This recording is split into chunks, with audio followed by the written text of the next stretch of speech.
En ayant la chance d'enseigner à l'armée ukrainienne, on leur donne une chance d'être viable, de survivre, puis de pouvoir continuer à combattre sur le champ de bataille. Salut, ici Captain Adam Horton avec le balado de l'armée canadienne. Depuis 2015, les Forces armées canadiennes offrent une instruction aux soldats ukrainiens dans le cadre de l'opération Unifier. Aujourd'hui, alors qu'une invasion russe est en cours, l'acquisition de compétences militaires est plus importante que jamais. Près de 40 sapeurs de l'armée canadienne sont actuellement en déploiement en Pologne pour poursuivre cette mission et aider à nos alliés ukrainiens. Le sergent Jason Langlois, commandant de section et un des instructeurs principaux pour les futurs sapeurs ukrainiens, se joint à moi de la Pologne. Bienvenue au balado! Merci beaucoup, Captain Horton, de m'avoir aujourd'hui avec toi. Ça me fait plaisir. Merci de nous donner la chance de partager tes expériences. Donc, comment est-ce que tu t'es senti quand tu as su que tu étais pour aller en Pologne pour entraîner des sapeurs ukrainiens? Personnellement, j'étais vraiment excité. Les Ukrainiens, en ce moment, c'est le conflit de l'heure, puis ils ont besoin d'énormément d'entraînement pour combler certains gaps dans leur training. Puis en tant qu'ingénieur de combat, j'étais excité, puis j'étais fier de pouvoir participer à ça, puis essayer de pousser un peu plus des compétences que nous, on a comme soldats canadiens. Comment est-ce que les sapeurs canadiens se retrouvent en Pologne pour faire cette mission? Les Polonais, qui sont fait demander par l'armée ukrainienne de l'aide pour former des sapeurs, avaient besoin d'aide, avaient besoin de compétences que nous, on pouvait fournir pour les aider à former ces soldats ukrainiens-là pour les renvoyer sur le champ de bataille en tant que sapeurs. Puis, pourquoi est-ce que c'est important que les Ukrainiens aient accès à ces capacités-là? Comme, pourquoi que nous autres, on a besoin de les entraîner de faire ces choses-là? Dans le fond, avec tout ce qui arrive en ce moment, l'armée russe qui recule, l'armée ukrainienne qui pousse, reprennent beaucoup de leur territoire, ça a été noté, puis ça arrive régulièrement que les Russes vont implanter des engins explosifs improvisés, vont créer des pièges, des booby-traps dans les espaces qu'ils occupaient avant.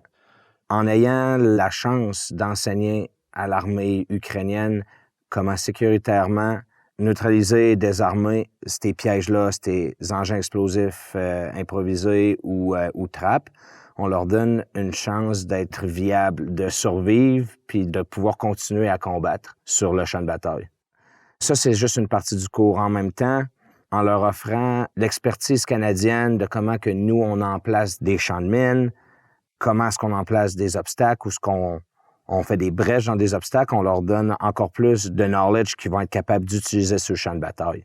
Et c'était quoi votre première impression des soldats ukrainiens quand vous les avez rencontrés? Ma première impression sur les soldats ukrainiens, j'ai remarqué qu'il y avait énormément de conscrits.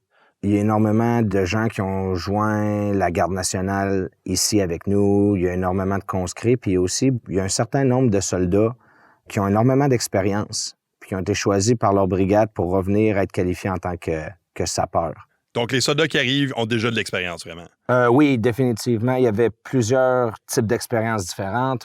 On a des recrues ici avec nous qui ont passé du temps sur la ligne de front, qui ont au-dessus de 10-12 ans d'expérience dans l'armée ukrainienne. De l'autre côté, on a aussi des soldats qui ont aussi peu qu'un basic training ou quelques mois dans l'armée ukrainienne puis qui se sont aussi fait identifier comme sapeurs pour venir chercher l'instruction qu'on donne ici et retourner sur la ligne de front comme sapeurs. Qu'est-ce que le Canada enseigne aux soldats qui se préparent à battre pour leur vie ou leur pays? Dans le fond, on a divisé notre programme d'entraînement qu'on a ici en concurrence avec l'armée polonaise en 3 différentes plateformes. La première est enseignée par l'armée polonaise. Il s'agit de la démolition puis des explosifs. Un sujet qui est enseigné par l'armée polonaise qui utilise le même type d'explosifs que les Ukrainiens, soit du TNT. D'un autre côté, nous, les 2 plateformes qu'on enseigne sur différentes semaines sont les mines et les obstacles, et les fouilles, les engins explosifs improvisés et les munitions explosives non explosées aussi. Ça fait que dans le fond, c'est 3 sur un cours de 1 mois. Les étudiants ukrainiens vont se faire former par les Polonais pour 1 semaine, par nous pour 2 semaines, puis vont terminer leur entraînement ici avec nous avec un exercice de 2 jours pour confirmer tout ce qu'ils ont appris durant ce temps ici avec nous. Puis à chaque mois, on gradue environ 120 soldats ukrainiens. Est-ce que vous pouvez décrire l'exercice? L'exercice en tant que tel est un peu plus comme un round robin, où ce que chaque Ukrainien va passer à chaque stand pour compléter une petite mission. Et à la fin de tous ces stands-là, ils vont recevoir un examen écrit aussi pour confirmer qu'ils ont retenu assez d'informations pendant le cours. Les stands, comme qu'est-ce que ça a l'air, ces stands-là? Les stands reflètent les catégories qui sont enseignées pendant le mois. On a un stand sur les fouilles de buildings occupées par soit des ennemis ou des civilians. On a des fouilles de buildings qui sont abandonnés. On a aussi un stand où les étudiants ukrainiens vont devoir faire la clairance d'une tranchée. On a des stands sur lesquels ils vont faire une brèche dans un champ de mine. D'autres stands où ils vont créer des champs de mine en utilisant la bonne information puis en étant capable de créer un rapport qui va être transmis à leur chaîne de commande plus tard pour être capable de marquer le champ de mine, savoir où ce qui est, puis être capable de garder cette information-là pour plus tard. Par-dessus ça, l'armée polonaise font leur propre stand, eux autres aussi, qui sont plus par rapport aux explosifs qui sont enseignés ici. C'était quoi votre impression de qu'est-ce que les soldats vivaient en ce moment? Ben, c'est du monde qui sont dans une réalité où ils ont un ennemi directement dans leur cour arrière, puis ils veulent apprendre, ils veulent être capables de rester en vie, de rester sécuritaires, puis en étant des alliés pour eux de l'OTAN. Ils savent que notre training est très reconnu, notre entraînement, puis que normalement, on est assez sécuritaire dans ce qu'on fait, c'est qu'ils veulent apprendre le plus possible de nous pour pouvoir répliquer ce qu'on leur apprend sur le champ de bataille, puis pouvoir rester safe, puis gagner leur guerre. C'est sûr que donner de l'instruction à du monde qui parle peut-être pas ta langue natale, ça doit pas être facile. C'est quoi votre expérience avec les interprètes? Ça rend tout un petit peu plus lent.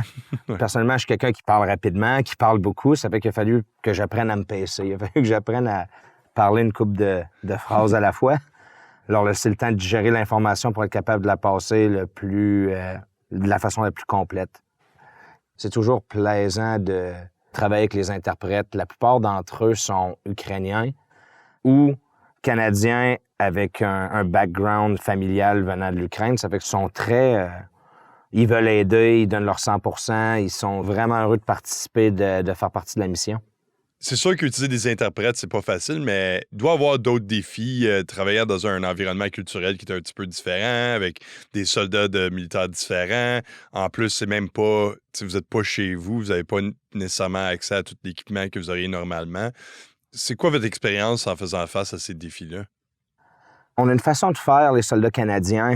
Je pense qu'on est très bien entraînés. On utilise le bon équipement pour la bonne tâche, pour réussir à faire notre tâche. En arrivant ici, c'est le contraire. Les Ukrainiens étant en guerre, ils n'ont pas accès à énormément d'équipement. C'est qu'il a fallu penser à comment est-ce qu'on pourrait les aider à faire la job de la bonne façon avec le minimum d'équipement. Et pour les auditeurs, est-ce que vous avez des exemples? La plupart d'entre eux utilisent beaucoup des kits de fouilles qu'on leur a montré comment préparer avec ce qu'ils trouvent dans une quincaillerie ou un dépanneur, on va dire. Ils n'ont pas la chance, comme nous autres, d'utiliser des kits dispendieux avec tout le matériel auquel on a accès. Ils sont en guerre, ils n'ont pas accès à autant de matériel de nous pour pouvoir faire leur job. C'est quelque chose qu'on s'est rendu compte assez rapidement. Ça fait qu'on a rapidement monté, on a pensé à comment, si on serait à leur place, on ferait pour exécuter, pour faire notre job de la bonne façon en utilisant de l'équipement, du matériel qu'on n'a pas accès à. Quand on en vient au hook and line, les lignes, les crochets, c'est quelque chose de complexe. L'armée canadienne, on utilise de l'équipement très cher et spécialisé, mais un bon ingénieur avec une corde, quelques carabineurs, puis une coupe de crochets est capable de faire la job comme du monde. Ça fait qu'on a monté plusieurs kits différents ici, plusieurs kits faits à partir de ces équipements de Canadian Tire-là, si je pourrais dire, qui, dans le fond, que les Ukrainiens ont copié. Aux nouvelles qu'on a eues, ils font sûr de créer leur propre hook and line kit, si je pourrais dire, pour être capable d'accomplir leur job. La même affaire pour les leçons. Quand on enseigne les fouilles au Canada, on enseigne les fouilles pendant des semaines. Ici, on a quelques jours pour les passer au travers de ça. Ça fait qu'on ne peut pas focusser sur les mêmes compétences. On passe un petit peu moins de temps sur les skills personnels, puis on passe beaucoup plus de temps sur l'esprit critique. Les amener à penser pour eux-mêmes, les amener à être capables de rester sécuritaires le plus possible dans une zone de combat où en plus d'avoir un ennemi qui leur tire dessus, il peut y avoir des bombes qui pètent de tous bords, tous côtés. Fait que moins de PowerPoint dans le fond. Oui, non, exactement. On est moins fort sur PowerPoint, on fait beaucoup plus de pratique. On a énormément de questions à répondre, puis il faut toujours s'adapter à ce qu'eux ils demandent puis ce qu'eux ils voient sur le champ de bataille. Les cours, les leçons ont extrêmement changé entre le premier cours et le cours qu'on a là. On essaie de s'adapter du mieux possible, de leur donner de l'information qui est vraiment up-to-date sur qu'est-ce qu'ils voient sur leur propre champ de bataille. Fait que la procédure Hook and Line, là, pour ceux qui savent peut-être pas, c'est quoi ça? Le but du Hook and Line, dans le fond, c'est d'être capable de se garder un stand-off entre nous puis le danger qu'on perçoit. On va utiliser le Hook and Line, qui est soit un crochet, un hook en tant que tel, un carabineur ou même une pince attachée à une corde. On va attacher ça à l'objet ou à la partie d'un engin explosif improvisé ou même à un tripwire en tant que tel. Puis on va retourner, on va se garder une distance de stand-off, puis on va tirer pour pouvoir influencer l'objet en tant que tel, pour être capable de le bouger, puis être capable d'influencer sa capacité à peut-être exploser si on a un problème avec un explosif. Qu'est-ce qui vous a marqué jusqu'à date comme peut-être un de vos expériences, je veux dire, préférées ou quelque chose qui est resté avec toi jusqu'à ce point-ci? Est-ce qu'il y a quelque chose qui vous a marqué? Oui, certainement. On a la chance de rester en contact avec la chaîne de commande ukrainienne, puis on a eu beaucoup d'informations qui nous reviennent par rapport au fait que les Ukrainiens utilisent beaucoup de ce qu'on leur apprend du côté des mines en ce moment pour être capable d'exécuter certaines drills, de préparer les routes, les champs de mines de la manière dont on leur a appris. Pour revenir à la question de la chose qui m'a le plus marqué depuis le début, c'est comment est-ce que ces soldats-là absorbent l'information importante. Puis ça s'est vu directement par un message de leur chaîne de commande nous expliquant à quel point un des groupes ayant été leadé par un étudiant qu'on a eu sur un de nos cours précédents, ont été capables de chercher une maison de campagne proche en Ukraine. Ils ont utilisé l'esprit critique qu'on leur a enseigné, puis ils ont été capables de chercher cette maison de campagne-là, utilisant les séquences que normalement on leur apprend sur le cours. Ils ont trouvé 2 engins explosifs improvisés, de ce que je me rappelle, puis ils ont cherché pendant une 15aine d'heures en restant sécuritaires. Les engins explosifs improvisés ont explosé à l'aide des kits Hook and Line. Puis, dans le fond, ils n'ont eu aucun blessé, ils n'ont pas eu de mort. Tout le monde a resté safe, puis ils ont été capables de finir la mission correctement. Être capable de faire tout ça sans avoir aucun mort, sans avoir aucun blessé, pour moi, c'est mission accomplie. En regardant de l'avant, c'est quoi vos espoirs pour les soldats que vous envoyez certainement pour retourner en conflit puis pour la mission qu'on est en train de faire en ce moment? Avec les exemples que je t'ai donnés, de notre côté ici, on croit énormément qu'on a une influence sur le battlefield en envoyant des soldats, des sapeurs maintenant, ukrainiens, pour leader certaines sections, pour être capable de garder leurs membres de section le plus safe possible, faisant leur job le plus sécuritairement. Avec les exemples que je t'ai donnés tantôt par rapport à la maison de campagne, aux Ukrainiens qui reproduisent leurs kits de Hook and Line de la même façon dont on les a créés ici, ça nous donne le feeling qu'ils apprennent puis ils répliquent ce qu'on fait. Pour moi, je pense que c'est le plus important. Ça prouve que la mission marche, ça fait que la mission fonctionne. Puis j'espère que la mission va continuer. Ici, on croit en ce qu'on fait, puis on espère bien gros que le Canada va continuer à envoyer d'autres rotations d'Op Unifier en Pologne pour continuer à former les soldats ukrainiens jusqu'à temps qu'ils réussissent à gagner cette guerre-ci. Je pense que c'est un vraiment beau message, puis j'apprécie vraiment l'effort que vous mettez, puis aussi le temps que vous avez passé à nous en parler. Ça fait plaisir. Je suis content d'avoir été invité. Ouais, merci d'avoir participé au balado. Parfait, un gros merci. Ça, c'était le sergent Jason Langlois du 1er régiment du génie de combat basé à Edmonton, qui nous parle de la Pologne. Merci d'avoir été à l'écoute.